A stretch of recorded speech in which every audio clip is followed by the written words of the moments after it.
This is about a friend of mine who went to school, and she grew up where I grew up in Dayton, Ohio, which typically either means factory work or drug work or no work.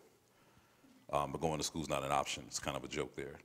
And she decided she was going to go to school and couldn't find another way to pay for it, and this is how she attempted to do so. Yeah. So it's not just a matter of what affects us, it's what affects the next person. So very fitting discussing children. It's called the Thong Siren song.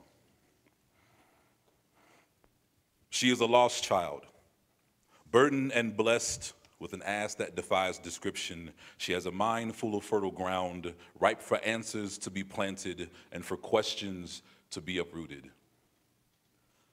Crack rock, crack dealers, cracks in the concrete where grass used to grow, cracks in the mirror where hope used to flow. Is it any wonder that the only place she fits in is between the second and third set the grease man comes, you see? Some bum who gets 2 free drinks a night in return for wiping down the dancer's pole. And she hates him. Not for his job, not for his looks of incandescent lust, not even for his smell. She hates him because he does his job so well. Before her turn to serpentine about the pole, he removes a bottle of brass shine, adds a little spit, and cleans that thing so clean it shines like gold promised. So warm it feels like an old man's breath on her neck. It's the clean that kills her every time. Her own self reflected in its metal stare, the one that she was in the picture that looks back in her, reminds her that this was just supposed to get her through college. This was just for some kicks and a dare. Definitely not a lifestyle choice. This was temporary. But living your life where 9 a.m. doesn't come till 10:30 p.m., breakfast is last call, dinner is 25-cent wing night at the bar next door, your paycheck gets slid under like a lie under your thong strap or lies crumpled in some sweaty corner heap to be picked up. Money flows through your hands like champagne flows in the back room. Living your life where women are low and men are nothing but Cro-Magnon is not living much at all.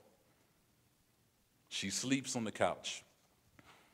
Outside, the sun screams from its soapbox as the table her girls roll joints and drink beers. It is not the weed smoke that wakes her up. It is not her finely tuned biological clock. It is not the television with music bouncing from it, making her think she might have fell asleep on the job. It's the sound of a bunch of her friends screaming with obvious smiles on their faces. Go on, girl, shake that thing. Go on, girl, get that money. And at first she thinks she's dreaming. Next, maybe she fell asleep at work between sets.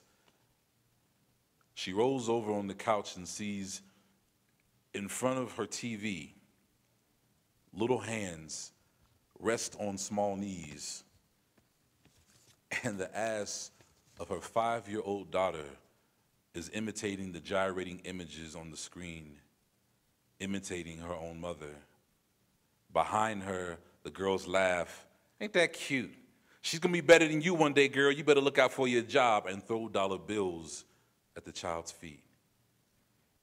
She looks over her shoulder at her mother, bends down to pick up all the money and tucks it in her Dora the Explorer pajama top, and instantly becomes a pocket-sized Venus, a travel-sized pole dancer, a promise unkempt. See, she's a lost child, burdened and blessed with a storied history. She has a mind full of fertile ground, ripe for answers to be planted or for questions to be uprooted. Make sure you ask the right questions. Thank you.